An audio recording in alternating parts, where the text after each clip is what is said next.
Chairman ہوں یا دوسرے لوگ ہوں وہ اپنے آپ کو اس قابل بھی نہیں سمجھتے کہ یہ معاملہ خود ٹیک اپ کر لیں؟ تھوڑا سا پارٹی کا اندرونی معاملہ ہے، میں زیادہ اس پہ تفصیلی بات نہیں کروں گا. اتنا البتہ ضرور میں آپ کی اس بات سے جو ہے میں اس کی تصدیق کروں گا کہ سوشل میڈیا کے حوالے سے کچھ ڈسکشن پارٹی کے اندر پولیٹیکل کمیٹی کے فورم پہ ہوئی ہے، جہاں ہماری 95% سوشل میڈیا بلکہ اس سے بھی زیادہ ان کا تاریخی رول ہے. پاکستان سے محبت کرنے والے لوگ ہیں، عمران خان صاحب سے محبت کرنے والے لوگ ہیں، اور پاکستان تحریک انصاف کا بیانیہ انہوں نے بڑھ چڑھ کے پیش کیا ہے. ان میں کچھ لوگ ایسے بھی ہیں جو تھوڑا لائن کراس کرتے ہیں، یا ان سے غلطی ہوتی ہے یا جان کی ہوتی ہے یا ان سے ہو جاتی ہے، لیکن وہ بہت کم ہے. جو میجورٹی ہے، میں آپ کو بتایا کہ 95% سے بھی زیادہ وہ لوگ ہیں جو پاکستان کے مفاد میں کام کر رہے ہیں، اور ان کو آپ کبھی بھی اٹیک نہیں کر سکتے کہ وہ ملکی مفاد کے خلاف کام کرتے ہیں. ہمارے میں جو کوئی غلطی کر رہا ہے اس کی تصحیح انشاءاللہ پارٹی کر لے گی، لیکن میجورٹی ہماری سوشل میڈیا ٹیم محب وطن پاکستانیوں پہ مشتمل ہے، جن کو پارٹی کوئی پیسہ نہیں دیتی. لاکھوں کروڑوں پاکستانی جس کے ہاتھ میں سمارٹ فون ہے، اور وہ پاکستان کے ان معاملات پہ اس کو دکھ ہے. ہاں صاحب، گزارش یہ ہے کہ وزیر اعظم نے آل پارٹیز کانفرنس بلانے کا فیصلہ کیا، اور انہوں نے حکومت نے کہا ہم پی ٹی آئی کو بھی بلائیں گے، لیکن خواجہ آصف صاحب کہتے ہیں کہ جی پی ٹی آئی نے تو اس کے لیے شرط رکھ دی. پہلے سن لیں وہ کیا کہتے ہیں، پھر آپ کا جواب جانتے ہیں. سنائے جی خواجہ آصف صاحب کیا کہتے ہیں. سر وہ آپ کے مخالفین یہ الزام لگاتے ہیں کہ آپ حکومت کی آل پارٹیز کانفرنس میں آنا نہیں چاہتے، شرطیں لگاتے ہیں، اور خود آپ نے الگ سے ایک پارٹی بلانے کا فیصلہ کر لیا. خواجہ صاحب آج کل تھوڑی غیر سنجیدہ گفتگو کر رہے ہیں. مجھے لگ رہا ہے روزے کے کچھ اثرات ظاہر ہونا شروع ہو گئے ہیں، حالانکہ ابھی 15 رمضان ہے، آدھا روزہ ابھی باقی ہے، آدھا رمضان باقی ہے. اللہ ان پہ رحم فرمائے، میں ان کے لیے دعا کروں گا. باقی چونکہ بہت سنجیدہ معاملہ ہے، اگر شہباز شریف صاحب کے لیول پہ کوئی بات ہوگی اس کا پھر ہم پراپر رسپونڈ کریں گے. بہرحال فی الحال میں اتنا کہوں گا کہ پارٹی اس پہ مناسب فیصلہ کرے گی. پاکستان کے لیے، پاکستان کی سلامتی کے لیے ہم کسی بھی جو پولیٹیکل انیشیٹو ہے اس سے پیچھے نہیں ہٹیں گے. بالکل ہم پاکستان کی بقا سلامتی کی بات ہوگی، آپ ہمیں پیچھے نہیں پائیں گے، لیکن بہتر ہوگا کہ ملک کے سب سے بڑے لیڈر کو آپ بلائیے، ان کے ساتھ بیٹھیے تاکہ معاملات آگے بڑھیں. عمران خان صاحب ملک کے سب سے بڑے لیڈر ہیں، اور اگر وہ آپ کے ساتھ اس کام میں ہاتھ بٹاتے ہیں، پوری قوم آپ کے ساتھ کھڑی ہوگی. اس سے جو دشمن ہے، جو پاکستان کا مخالف ہے، اس کو ایک اسٹرانگ میسج جائے گا کہ پاکستان کی سلامتی کے لیے اپوزیشن اور حکومت جو ہے وہ ایک ہے. یہاں میرے خیال میں حکومت کو تھوڑا سا بڑا دل کرنا پڑے گا. ان کے پاس ایک سہولت موجود ہے، خان صاحب کو پیرول پہ بلا سکتے ہیں یا کوئی صورت اس کی بن سکتی ہے. عمران خان صاحب ہو گئے، شاہ محمود قریشی ہو گئے، یا مولانا فضل الرحمان صاحب ہو گئے، چکزئی صاحب ہو گئے، جماعت اسلامی کے امیر حافظ نعیم صاحب ہو گئے، باقی جتنی قیادت اپوزیشن کی ہے ان سب کو بھی آپ بلائیے. ایم کیو ایم وغیرہ آپ کے ساتھ حکومتی بینچز پہ ہیں. میں سمجھتا ہوں اس ایک نقطے پہ ایک بن کے ہمیں جواب دینا چاہیے، پاکستانی بن کے اس پہ ہمیں جواب دینا چاہیے تاکہ دشمن کے داند کھٹے ہوں. سر آپ کی تجویز جو ہے بڑی اچھی ہے، لیکن آپ نہیں سمجھتے کہ حکومت کی طرح اپوزیشن کو بھی تھوڑا سا دل بڑا کرنا چاہیے، خاص طور پہ دہشت گردی کے معاملات کو لے کے؟ اور اگر حکومت اے پی سی بلا رہی ہے تو اپوزیشن اتحاد بھی بلا رہا ہے، تو آپ حکومت سے کہیں کہ آ جائیں جی مل کے اکٹھی بلا لیتے ہیں، ہم سب مل کے یہ کرتے ہیں. مسجد تو بنا دی شب بھر میں، ایمان کی حرارت والوں نے، من اپنا پرانا پاکی ہے، برسوں میں نمازی بن نہ سکا. بس یہی ہماری سیاست کا پوسٹ مارٹم آپ کے سامنے میں نے رکھ دیا ہے. اس وقت ذمہ داری ہے تمام سیاسی پولیٹیکل قیادت کی کہ میچورٹی شو کرے اور پاکستان کے لیے ایک لائعمل بنائے، ان ایشوز سے نپٹنے کے لیے لائعمل بنائے. جو بلوچ نیشنلسٹ ہیں، جو پشتون نیشنلسٹ ہیں، جو سندھی نیشنلسٹ ہیں، ان سے بھی ڈیل کرنے کے لیے ایک سنجیدہ سیاسی قیادت حکومت اور اپوزیشن پر مشتمل ان سے انگیج کرے، ان کو اپنے سینے سے لگائے، ان کو پاس لے کے آئے، مسئلے سنے، اس پہ سنجیدہ فیصلہ کرے، اسٹیبلشمنٹ کو اعتماد ملے. سیاسی لیڈرشپ کا اس وقت امتحان ہے کہ وہ اپنا قد ثابت کرے کہ وہ قداور ہیں. کرسیاں جو ہیں وہ ان پہ چھوٹی ہیں، وہ کرسیوں پہ بڑے ہیں. اور اگر کبھی یہ ہو گیا کہ کرسیاں سیاست دانوں پہ بڑی ہو گئیں، اس کا مطلب یہ ہوگا کہ they were not able to rise up to the occasion. This is the time to stand up for Pakistan. Imran Khan صاحب نے ہمیشہ پاکستان کے لیے سٹینڈ لیا ہے. اگر جیل میں بھی ہے تو اس ملک کی خاطر جیل میں ہے. اس کا اپنا کوئی نہیں تھا کہ اس کو کوئی پیسوں کی لالچ ہے، اس کو اقتدار کی لالچ ہے. آج بھی وہ ایک ہی یس کر دے کل وائر ہوگا. وہ ایشو پہ اندر ہے, اصول پہ اندر ہے, لیکن اس وقت پاکستان کے لیے ضرورت ہے کہ حکومت بڑا دل کرے, سپیس کریٹ کرے, تمام پولیٹیکل لیڈرشپ کو ایک پیج پہ لے کے آئے, اور اس کے بعد میں سمجھتا ہوں چاہے 7 بر اعظم دور سے یا پڑوس سے ہمارے خلاف منصوبے بنتے ہیں, ان اللہ کی مدد سے وہ منصوبے ناکام ہو گئے, لیکن یہ تب ہوگا جب ہم اپنی 1.5 اینٹ کی مسجد سے تھوڑا سا آگے بڑھ کے مرکزی جامع مسجد میں اکٹھے بیٹھیں گے. بالکل ٹھیک. ہاں صاحب یہ فرمائیے گا کہ پاکستان تحریک انصاف نے سانحہ بلوچستان کو قابل مذمت قرار دیتے ہوئے ان کیمرہ اجلاس بلانے کا جو مطالبہ کیا ہے, تو آپ کیا سمجھتے ہیں ان کیمرہ اجلاس بلانے کا فائدہ کیا ہوگا؟ محبوب صاحب دیکھیے 3 4 5 مختلف چیزیں ہو سکتی ہیں. ہمیں وہ ایک اردو کا محاورہ ہے نا, مرغے کی ایک ٹانگ, ایک چیز پکڑ کے نہیں بیٹھنا چاہیے کہ اپوزیشن یہ کہہ دیا تو اب یہ ہوگا تو یہ نہیں ہوگا, اور یہ اگر نہیں ہوگا تو وہ نہیں ہوگا, اور اگر یہ بات نہیں ہوگی تو بات آگے نہیں بڑھ سکے گی. ایسا نہیں. ان کیمرہ بھی اگر ہو تو بہتر ہے. میں آپ کو بہت سی چیزیں معلوم ہوں گی جو آپ کو اوپنلی معلوم نہیں ہو سکتی, اور وہ پھر آپ پہ ایک جنٹلمینز اوتھ ہوتا ہے کہ آپ اس کی پھر سیکریسی بھی رکھتے ہیں. یہ نہیں ہے کہ ان کیمرہ لے کے تو کل کو پھر آپ بڑے سرما بن کے, میں نے بڑے لوگ دیکھے ہیں ان کیمرہ اٹینڈ کر کے پھر بڑے سرما بنتے ہیں, جناب یہ ہو گیا تھا. بھائی آپ پہ سیکریسی ہوتی ہے, آپ نے ملکی راز, آپ کا سینہ چاک ہو جائے, بدن 2 ٹکڑے ہو جائیں, ملک کا راز باہر نہیں آنا چاہیے. اور دوسری چیز یہ ہے, اس میں اے پی سی بھی ایک بڑا اچھا آپشن ہے, لیکن اس کے ساتھ ساتھ جوائنٹ سیشن اگر ہو, قومی اور سینٹ کا مشترکہ اجلاس ہو, وہ بھی آپشن ہے. جو نون سے آپشن ہے سیاستدانوں کو, صوبائی مرکزی قیادت کو اس کو یوز کرنا چاہیے. آپ اپنا ہر فورم یوز کریں پاکستان میں دہشت گردی کا قلعہ کما کرنے کے لیے, لیکن ایک بات مجھ ناچیز کی سن لیں, اور وہ یہ ہے کہ آپ کی دہشت گردی کے خلاف یہ جنگ تب تک کامیاب نہیں ہو سکتی جب تک پاکستان میں فی زمانہ پولیٹیکل سٹیبلٹی نہیں آتی. اگر پولیٹیکل سٹیبلٹی نہیں ہے, اگر قوم تقسیم ہے, اگر قوم آپس میں, سیاستدان آپس میں مشترک گریبان ہیں, آپ کیا سمجھتے ہیں دہشت گرد کی چاندی نہیں ہے؟ اگر آپ نے ملک کے سب سے بڑے لیڈر اور سب سے بڑی جماعت کو دیوار سے لگا دیا ہے, ان کو دہشت گرد ڈکلیئر کریں, یعنی دہشت گردوں سے لڑنے کے آپ قابل نہیں ہیں. اور جو دہشت گردوں کے خلاف ایک مضبوط دیوار ہے, ایک بڑی مرکزی قومی قیادت ہے, سب سے بڑی جماعت ہے, اس میں کروڑوں یوتھ ہے جو آپ کے بغیر پیسوں کے سپاہی ہیں, جو ملک کے مجاہد ہیں. آپ ان کو کہتے ہو کہ آپ دہشت گرد ہیں, فلانا ہے, ڈمکانا ہے. آپ سنجیدہ ہیں؟ آپ اس ملک سے مخلص ہیں جو حکومت میں بیٹھ کے اس طرح کی بات کرتا ہے؟ کل کو اگر ہماری حکومت ہو اور ہمارے بیچ کوئی بیٹھ کے اپوزیشن کو کہے کہ آپ تو دہشت گردوں کے ساتھی ہیں, میں اس کے سامنے کھڑا ہوں گا کہ ایسی بات مت کرو, سیاسی بات کرو, سیاست میں بات اس لیول تک مت لے کے جاؤ جس کا نقصان ملک کو ہو. علی محمد خان صاحب یہ فرمائیے گا کہ اقوام متحدہ کی سلامتی کونسل نے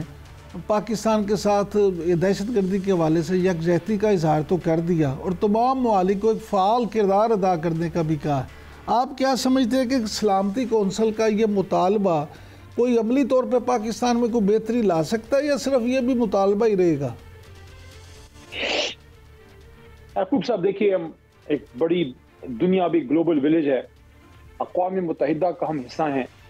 ہم نے ان کی قراردادوں کو اہمیت بھی دینی ہے اور ان کی چیزوں کی عزت بھی کرنی ہے. لیکن یاد رکھیے پاکستان کی شرک کشمیر ہے, خون رس رہا ہے ہماری شرک سے, لیکن یہ اقوام متحدہ جس میں ہندوستان کا سابق وزیر اعظم جواہر لال نہرو صاحب وہ گئے تھے, اور گاندھی جی کی بھی یہ رائے تھی کہ کشمیریوں کا فیصلہ کشمیر کریں, لیکن آج تک اقوام متحدہ یہ 3rd ورلڈ وار کا نیوکلیئر فلیش پوائنٹ اس کو توجہ نہیں دے سکی, ہمارا مسئلہ حل نہیں کر سکی. لیکن ہم کیا کریں, ہم اقوام متحدہ اور دنیا کی بڑے بڑے اداروں سے باہر بھی نہیں جا سکتے, اسی کے ساتھ چلنا ہے. تو بالکل اس کا ایک اہمیت ہے, لیکن اگر ہم نے اپنے ملک کو محفوظ کرنا ہے تو 71 کی جنگ آپ کو یاد ہوگا نہیں پہنچا وہ بحری بیڑا امریکہ کا جس نے پہنچنا تھا, کوئی ہماری کمک کو نہ آ سکا, نہ اسلامی دنیا سے نہ مغربی دنیا سے. ہم نے اپنے دم پہ اپنی جنگ لڑنی ہے, اپنے ملک کو ہم نے خود محفوظ کرنا ہے, آپس کے نفاق کو ختم کرنا ہے. سیاسی اختلاف بھی رہے گا, اختلاف رائے بھی رہے گا, یہ جمہوریت کا حسن ہے, لیکن اتنی میچورٹی ہمیں ہونی چاہیے کہ سیاسی اختلاف رکھتے ہوئے کچھ ایشوز پہ, مثال کے طور پہ ختم نبوت صلی اللہ علیہ وسلم, مثال کے طور پہ حرمت رسول صلی اللہ علیہ وسلم, مثال کے طور پہ ہماری نیوکلیئر ایسٹ, مثال کے طور پہ ہمارا نظریہ پاکستان, مثال کے طور پہ ہماری سلامتی, ہماری بقا, یہ تو چند ایسی چیزیں ہیں، کشمیر ہے، فلسطین ہے، یہ تو چند ایسی چیزیں ہیں، اس پہ تو خدارا ایک ہو جائیں۔ خان صاحب آخر میں صرف یہ فرما دیجئے کہ مولانا فضل الرحمان نے یہ کہا ہے کہ جی خیبر پختونخوا اور بلوچستان کی صورتحال پہ قوم کو اعتماد میں لیا جانا چاہیے، آپ کے خیال میں حکومت کو اس سلسلے میں کیا کرنا چاہیے؟ اچھی تجویز ہے، اچھی بات ہے۔ مولانا صاحب سے ہمارا اختلاف بھی رہا ہے، آج ہمارے نزدیک بھی ہیں، کل کو پھر شاید دور ہوں یا ہم نزدیک ہوں، مجھے نہیں پتا، لیکن جب بھی وہ بات کرتے ہیں بات وہ سیاسی ہی کرتے ہیں۔ تو انہوں نے مناسب بات کی ہے۔ تجویز یا طریقہ کار کیا ہو؟ میرے خیال میں طریقہ کار یہ ہو کہ حکومت اور اپوزیشن میں سے سینئر سنجیدہ سیاسی لیڈرشپ جو درد دل رکھتے ہیں اور جو منہ پھٹ نہیں ہیں، جن کے منہ میں منہ کو خون نہیں لگا، جن کے منہ سے آگ کے شعلے نہیں نکلتے، جو معاملات کو سمجھتے ہیں، ایک سنجیدہ پینل بنائیے جو 10 سے 15 کی لیڈرشپ ہو سکتی ہے، 20 سے زیادہ نہ ہو، اور اس کو ٹاسک دیجئے کہ وہ بلوچستان کی لیڈرشپ، پشتونخوا کی نیشنلسٹ لیڈرشپ، سندھ کی جو نیشنل لیڈرشپ ہے ان سے آپ رابطہ کیجئے، ان کو آپ بٹھائیے، ان کو آپ پیار دیجئے، ان کو آپ اسلام آباد بلائیے، یا آپ خود جائیے، ان سے آپ ملیے، وہ چیزیں پھر آپ اسٹیبلشمنٹ سے ڈسکس کیجئے، اور اس پہ اللہ آپ کو آگے کا راستہ دے گا۔ تو اگر ایسی کوئی تجویز ہوتی ہے، میں نے تھوڑا سا آپ کو اس کا پریکٹیکل فریم ورک بھی دے دیا کہ اس پہ ہم جا سکتے ہیں، یہ ہمارا ملک ہے، اس کو ہم نے سیف کرنا ہے، اس کو ہم نے بچانا ہے۔ جتنا اسلام آباد اہم ہے اتنا ہی کوئٹہ اور لسبیلا بھی اہم ہے، جتنا لاہور اہم ہے اتنا ہی تربت اور گوادر بھی اہم ہے۔ A man standing in Islamabad and Lahore is as important as a Pakistani standing in Quetta and Lasbela۔ تو اس کے لیے اگر ہم تیار ہیں، میں سمجھتا ہوں پاکستان وہ لوہے کا مکہ، لوہے کا قلعہ بن سکتا ہے، جس کا خواب قائد اعظم نے جو ہے وہ سوچا تھا۔ ہم اختلاف رکھیں، ہم آپس میں ڈفرنس آف اوپینین رکھیں، لیکن پاکستان کی بقا اور سلامتی کی قیمت پہ نہیں۔ بہت شکریہ علی محمد خان صاحب۔ ناظرین، آپ نے علی محمد خان صاحب کی بات سنی، ان کا کہنا ہے کہ آپ سیاسی اختلافات ضرور رکھیں، لیکن پاکستان کی بقا مد نظر رکھتے ہوئے بعض اصولی فیصلے ہیں جن پہ سب کو مل کے ساتھ چلنا چاہیے۔ اب وقت تو ہے بریک کا، بریک سے جب واپس آئیں گے تو عالمی صورتحال کے حوالے سے گفتگو کریں گے، اور ہمارے ساتھ پروگرام میں شامل ہوں گے سابق سفیر پاکستان کے امریکہ میں جناب مسعود خان صاحب۔ اسٹے ود اس۔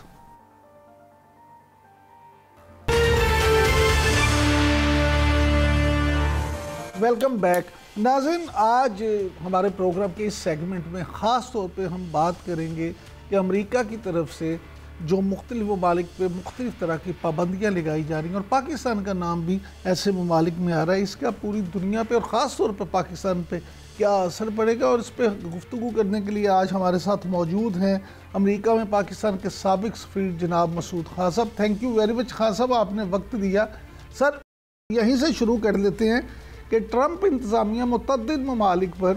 یہ جو سفری پابندیاں لگانے کا ارادہ رکھتی ہے، اس میں دوسری کیٹیگری میں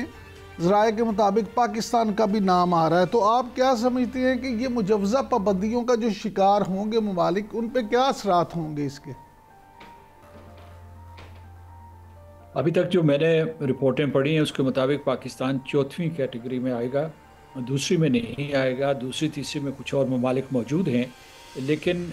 میں یہ سمجھتا ہوں کہ مجھے یہ پوری پالیسی کبھی سمجھ میں نہیں آتے پورے طریقے سے، کیونکہ امریکہ کے سفارت خانے ہر جگہ پہ موجود ہیں،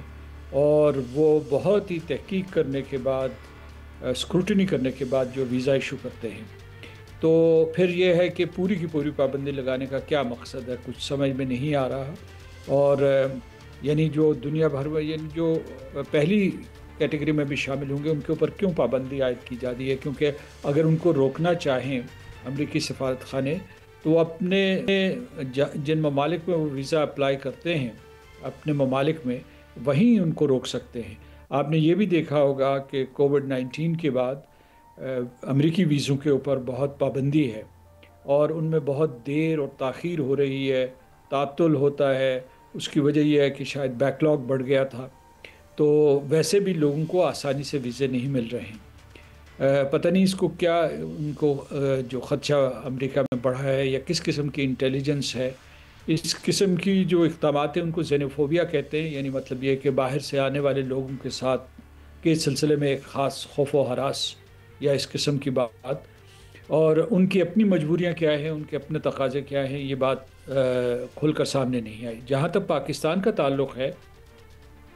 تو پاکستان امریکہ کا بہت قریبی حلیف ہے اور رہا ہے، اور ابھی جو ہے ہزاروں کی تعداد میں یہاں امریکی موجود ہوتے ہیں، اور تقریباً 10 لاکھ کے قریب پاکستانی یا پاکستانی امریکن امریکہ میں موجود ہیں، ان کا آنا جانا رہتا ہے۔ اس کے علاوہ یہاں امریکہ کے 80 انٹرپرائزز کام کر رہے ہیں، اور وہ ہر جو شعبہ ہے بزنس کا اس میں متحرک ہے۔ مثال کے طور پر اس میں فارماسیوٹیکلز ہے، فوڈ چینز ہیں، اس میں جو پاکستانی ان کے ملازمین ہیں یا جو ان کے مینجمنٹ میں ہیں، یعنی میں نے یہ بتایا، اس کے علاوہ ٹیک جائنٹس ہیں، گوگل ہے، اس کے بعد بیسیوں اس قسم کی چیزیں ہیں جن کو آپ گنوا سکتے ہیں، آئی بی ایم یہاں موجود ہے، تو ان کا امریکہ آنا جانا رہتا ہے۔ تو اس طریقے سے یکلخت امریکہ اور پاکستان کے اس شعبے میں تعلقات منقطع نہیں کیے جا سکتے، سفری پابندیاں نہیں لگائی جا سکتی، اور اگر لگائی گئیں تو ان کے بڑے مضر اثرات ہوں گے۔ اچھا سر، میں آپ سے ابھی تک جو ہے، جو تھوڑا سا میں مکمل کر لوں کہ ابھی تک جو میں نے دیکھا ہے کہ انہوں نے یہ کہا، جو بھی خبریں لیک کی گئی ہیں اس میں یہ کہا گیا ہے کہ پاکستان کے اوپر ایک دم پابندی نہیں لگائی جائے گی، شاید پاکستان کی حکومت سے ان کے مذاکرات ہوں گے، 60 دن کی مہلت ہوگی جس میں جو ہے کچھ اقدامات کی طرف وہ اشارہ کریں گے کہ یہ اقدامات کیے جائیں تو شاید یہ سفری پابندیاں نہ لگائی جائیں۔ خان صاحب، میں یہی آپ سے پوچھنا چاہ رہا تھا کہ سفری پابندی اگر خدا نہ خواستہ لگتی ہے تو اس کا نقصان پاکستان کو تو ہوگا، لیکن صرف پاکستان کو تو نہیں ہوگا، اس سے امریکہ کو بھی تو نقصان ہوگا نا، کیونکہ بہت سارے پاکستانی ایسے بھی جاتے ہیں جو وہاں جن کے کاروبار ہیں اور پھر جو جا کے وہاں انویسٹمنٹ بھی کرتے ہیں۔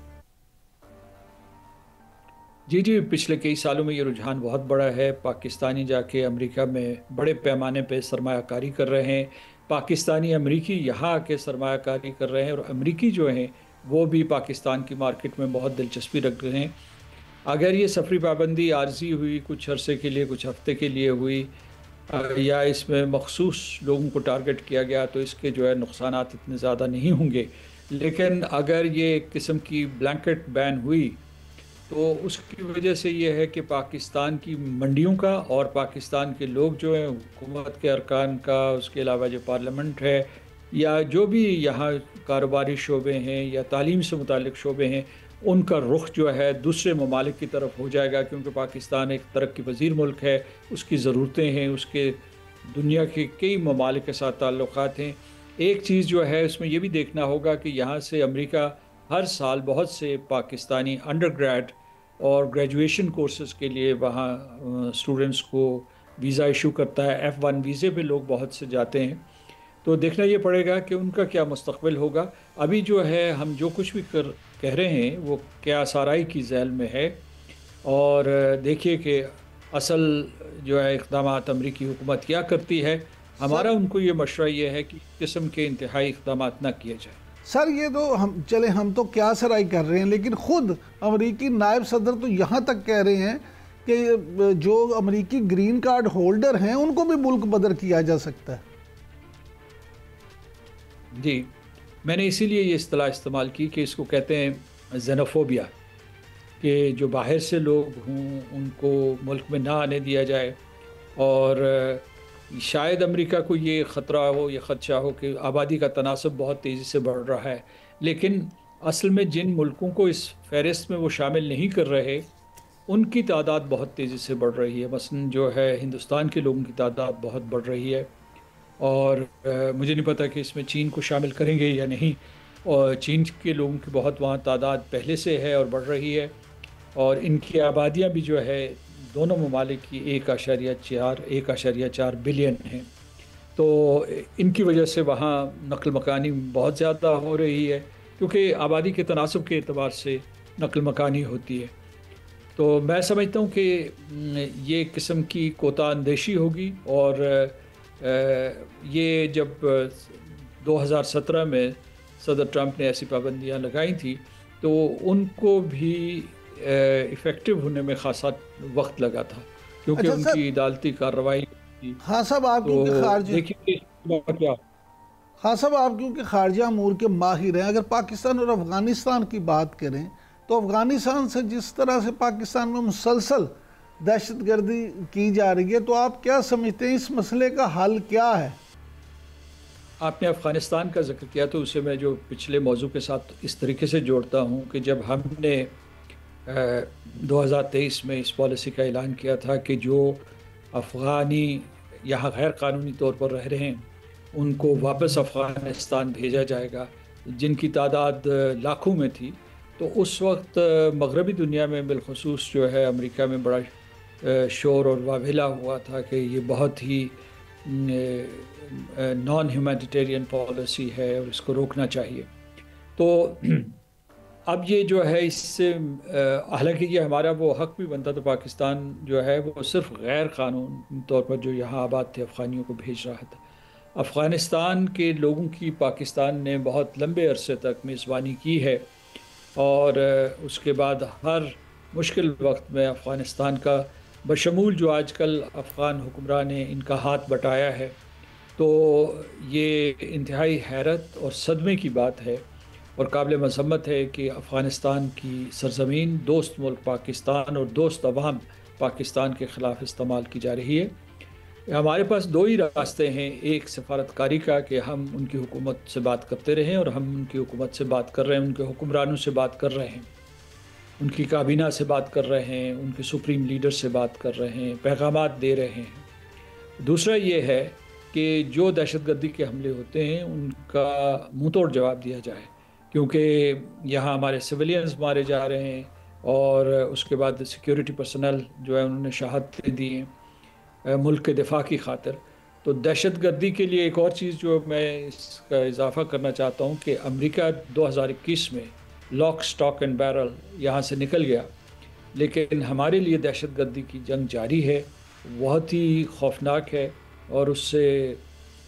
ہزاروں کی ہلاکتیں ہوئی ہیں۔ 2024 بہت گزرا ہے، 2024 بہت شکریہ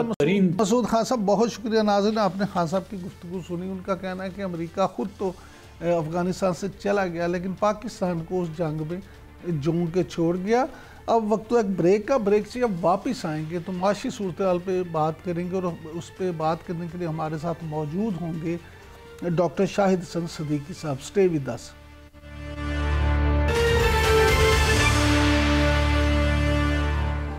ویلکم بیک۔ ناظرین، پاکستان کے آئی ایم ایف کے ساتھ مذاکرات جو ہیں وہ کامیاب ہو گئے ہیں، اور امید یہ کی جا رہی ہے کہ اب پاکستان جو ہے اس کو جاری پروگرام میں سے $2 ارب مزید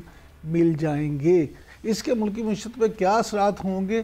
اس پہ بات کرنے کے لیے آج ہمارے ساتھ موجود ہیں ماہر معاشیات جناب ڈاکٹر شاہد حسن صدیقی صاحب۔ Thank you very much doctor صاحب، آپ نے ٹائم دیا۔ اسی سے شروع کر لیتے ہیں۔ مبارک ہو ڈاکٹر صاحب، مذاکرات کامیاب ہو گئے، $2 ارب مزید مل جائیں گے، تو اب تو ہماری یہ امید کی جا سکتی ہے کہ معیشت بہتر ہو جائے گی۔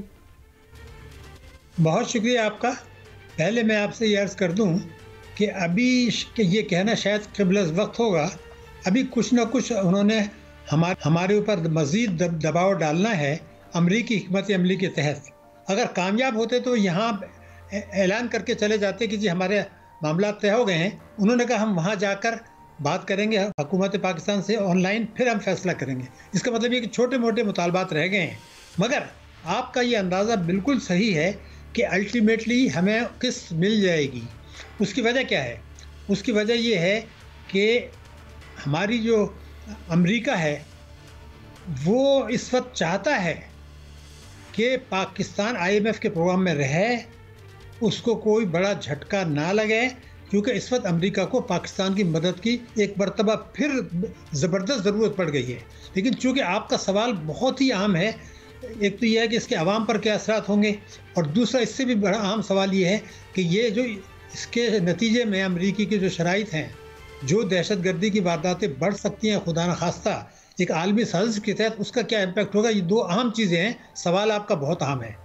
تو پہلی بات تو یہ کہ جو اب تک ہم نے آئی ایم ایف کی شرائط پر عمل کیا ہے، اس کے نتیجے میں پاکستان میں حکومت کے مطابق بھی غربت بڑھی ہے، اس کے بعد بے روزگاری بڑھی ہے،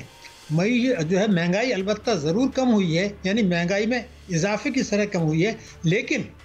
یہ بات بالکل ریکارڈ پر ہے کہ مہنگائی میں جو اضافے میں شرح میں کمی ہوئی ہے، اس کے مقابلے میں عوام کی قوت خرید میں